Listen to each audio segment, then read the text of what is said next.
чекам само со ова, не можам да се смирам. Бегаш само како мислиш да те стигнам. Baby, не сум тука да си играм. Арогана, али тоа е окей. Се прави важна уште од првиот ден. Вајбот на реплей. Се молам ова да е вистина, да не е фейк. Фейк како мелодија. Низ град со ки.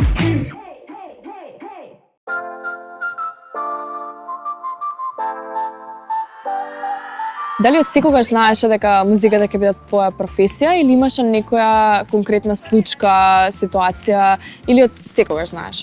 Па мислам дека потајно знаев од секогаш, пошто од мала некако немав учено нижо музичко, ни средно музичко. И во моментот кога во моето основно имаше мандолински оркестар, и правевме као аудиција за да влезеш во оркестарот и наставникот само ме натера да тактирам и беше многу изненаден дека сум талентирана за музика и јас бев збуната и почнав да свирам на мандола во оркестарот и некако за некои деца тоа беше многу тешко и не сакаа да го прават, го правеа со сила за петка по музичка да добијат, а мене некако ми беше многу природно и многу убаво. Паралелно почнав и да си пеам.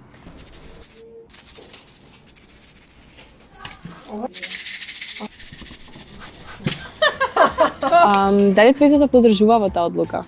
Да, секогаш сум имала поддршка. Татко ми беше голем љубител на акустични гитари и дома имав цело време акустични гитари и така сум самоука научив да свирам. И учев средно во Корчагин, во гимназија, за да сепак да не се ограничам само музика да учам, но после сватив дека едва чекам само на музика да се посветам. Ти имаш кажано дека ги пишуваш сама своите песни, значи што ти е главна инспирација? Каков е тој процес на креирање една песна? Па од се што ќе видам и ќе слушнам околу мене, најчесто во главата почнуваат песните и тоа најчесто кога правам нешто скрос неповрзано со музика, кога сум на точак, во автобус, кога возам, кога се качувам на водно, најчесто тогаш ми доаѓаат во главата некои зборови и мелодии, ги снимам со телефонот на рекордер и после седнувам и ги сработувам. Една песна напишав додека бев во Хрватска покрај море. Свиревме на Млет и на Ластово и додека гледав во брановите ми текна "Морето ме тера да мислам".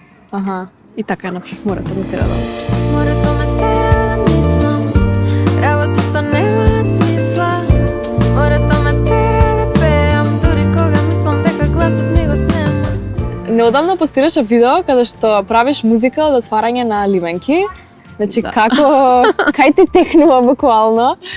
Да, не знам се околу мене, мислам дека сите што одбрале некаква професија го гледаат и животот така, низ таа призма. Например, знам луѓе што се графички дизајнери гледаат дизајни насекаде околу нив, така јас слушам звуци и наоѓам музика во се околу мене.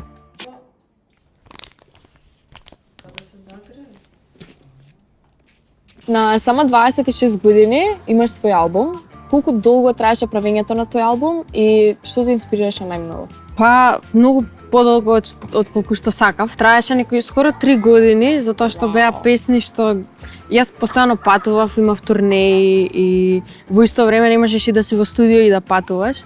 И некако на пат ги пишував сите песни и минатата година си реков ќе одвам неколку месеци и само на албумот ќе се посветам и само ги склопив. Се што ми беше недовршено, гледав да го завршам. Имавме сесии во студио Алшар, првите 3 траки таму ги направивме заедно со сите од бендот. Некои песни ги направив скрос сама ги снимав и тоа дома во мојата соба. Една песна ми е соработка со Дуке Бојаджиев и Пијан Славеј и Лука Тошев секако. И така интересно беше, мислам дека најтешкиот дел е одлуката што треба да ја донесеш и знаев дека е на мене, дека тука завршува песната, тука сме готови со преснимување, значи готово, тука е, тоа е песната и ќе ја пуштиме, затоа што можеш да направиш милион тейкови, да снимаш милион работи, и најбитно е да одлучиш дека тоа е тоа. Тоа е најтешкото. Сега кога веќе е надвор цела музика, можеш да ја слушаш на YouTube и на Spotify, јас не можам да и се вратам да поправам работи. И ја пуштив таа музика, сега ми е време за да креирам нова. Дали имаш некој конкретен момент од животот кој би го отвоила што најмногу те ме инспирира? За жал, секогаш најголема инспирација се најтажните моменти во животот. Имав моменти кај што изгубив многу блиски личности, некако тогаш ми беше така како единствено бегство ми беше да се што чувствувам го извадам од себе и го претварам во песна. Пошто јас сум некако пост-ковид артист и за време на корона имав многу време да седам дома и да правам музика, така излезе и моето прво EP дома, затоа што има време да бидам дома и да некако се обидам. Направив розев омот за тоа, со цел да некако поттикнам да гледам на позитивните работи, некако прво сама за себе да се натерам да можам да станам од кревет и да сум среќна, па потоа и тоа да го проширам и да го споделам со другите луѓе. Баш за песната Дома имаш добиена награда Милан Младеновик и тоа на место што е надвор од дома. Значи какво беше чувството? Како се чувствуваше во тој момент да земеш такво признание и да го однесеш токму дома?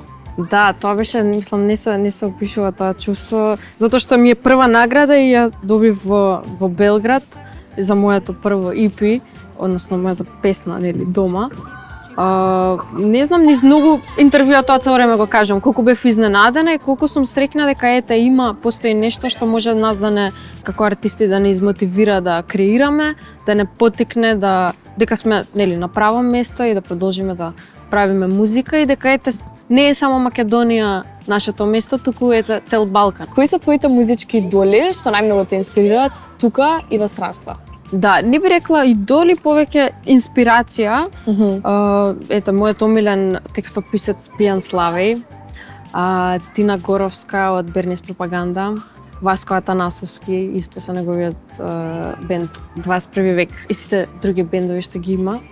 Имаме многу квалитетна музика кај нас и музичари кои што ме инспирираат и ето со некои од нив можам и да соработувам. Па ето, ќе оставам да се, нашите уметници кои што ме инспирираат. Многу луѓе велат дека музиката е сега станата површна и дека не е доволно цената, без никаква страст и емоција. Дали се согласуваш со тоа? Па да, и многу интересно, сега има некој тренд, односно некој нов жанр што го нарекуваат TikTok музика. И тоа не ми е јасно, но во исто време интересно ми е дека TikTok музика може да е некој хит од 70-ти и некоја нова песна од сега што е излезена.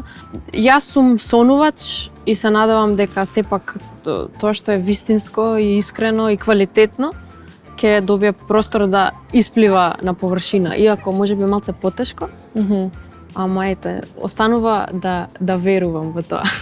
Дали мислиш дека кај нас или воопшто во Балканот е цената доволно добрата музика? Па мислам дека не е доволно цената и дека може малце повеќе да се разбуди тоа. И не само музиката, и филмот, и театарот, и сите типови на уметности. Мислам дека треба луѓето да се будни да следат што се случува, бидејќи имаме многу квалитетни уметници во секоја смисла и да едноставно почнеме да сме културни и да следиме култура повеќе, затоа што тоа е тоа што прави еден народ. И имаме многу успешни, во моментов и успешни филмови кои што низ цел свет газат. Да. И така да мислам дека треба тоа многу повеќе да се цени и да следиме и да поддржуваме. Глеј, јас имам почнато со глумење на 9 години и како што јас почнав со аудиции за секакви проекти, за филмови, за се, и многу пати дури тие биле откажани или одложени бидејќи немало доволно буџет. Значи, такви потенцијали, такви креативи имаме што никогаш не се искористени и признаени кај нас. Дури филмови што ги имаме, значи песни, музика, се, дури не се слуша колку што би можело кај нас, дека секогаш го гледаме тоа странското. Да, и за жал сме оставени сами на себе да сами се бориме и пробуваме да најдеме и материјални средства за нештото да се... ние како музичари за да направиш албум, пак треба сам да се снајдеш за тоа да го направиш, а не па за филм, кој што филмот е, мислам, тоа се огромни буџети што се потребни и за жал млади автори некогаш не можат воопшто да почнат со процесот. Заради немање средства, така да мислам дека тоа може да се поттикне малце кај тие што Дефинитивно. одозгора што гледа. Ако не можеш да се снајдеш, значи секоја идење во студио тебе те кошта пак. Да, така и тоа мислам дека тука е проблема затоа што ти тука не си само изведувачот, Да. текстописецот, музичарот, туку ти си тука 20 други улоги. Ти Така си да. продуцентот, ти си еве јас за мојот албум за се требаше да организирам за секоја мала работа околу снимањето, дали Да. спотови, дали договарање снимање во студио, дали наоѓање опрема за да некои работи сама ги снимам. И сите тие се плюс улоги што ги носиш со себе и едноставно не е физички возможно за краток временски период да го завршиш сето тоа. Да. Што би кажала на младите што сонуваат да се бават со музика, тоа да им биде професија? И јас го гледам тоа како повик. Треба ти да чувствуваш еден повик за да креираш нешто и не смее ништо да те спречи, затоа што нема ништо полошо од тоа да помине време и потоа ти да се чувствуваш дека не си направил нешто што си сакал. И мислам дека е многу важно да се слуша тој глас. Те замолив пред емисија да понесеш со себе една слика од твоите средношколски денови, значи да ја снимиш. Кажи ми, дали имаш некој конкретен најубав момент и дали се согласуваш со тоа дека средношколските години се најубавите од животот?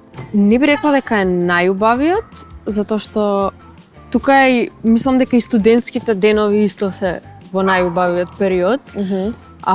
Многу се безгрижни тие средношколски денови, тоа многу ми се свиѓа. Мислам дека и средно и факултет заедно ќе ги ставам како најубавите. За мене лично на факултет ми беше најубаво затоа што конечно го студирав тоа што го сакам. Да. Безгрижноста во средно ми беше исто така еден многу убав момент, така да мислам дека треба да си уживаат сите што се средно и никој да не брза да порасне, затоа што после сега на 26 веќе за некои работи излегувам од границата за млади за некои работи. Јас се збунив. Веќе престанав да имам некои услови таму за електронско банкарство. Кога наполниш 26, веќе не се рачунаш за млад човек. Така да уживај. Леле. Се шалам, мама. Добра. Покажи ми ја сликата. Ти ја покажам и да ја објаснам што има на сликата или? Да. Ова сме јас. Добра. И Саре Магаре. Добра. Ова си ти. Ова сум јас на гитарата, да. Саре Магаре, Сара Панковска. Мојата најдобра другарка во средно. Ние ова е, мислам дека во Салон 1919 Kids. И овде свириме мислам дека една француска шансона Ела Ела. Може знаеш Ела Ела Ела. И на сите настани на тера такви што беа нешто пошто бевме француска паралелка. Не тера на сите настани да пееме и така идевме ја и она. И се добивме петка по француски. Супер. Иначе многу важен момент е Сара Панковска дека сега е она монтажерка и соработуваме. Она ги направи визуализациите на целиот албум, визуализерите. Спотот за Морето ме тера да мислам го монтираше и Бој го монтираше. Исто така и пратечи пееше со мене некое време, така да многу убава приказна имаме ние две.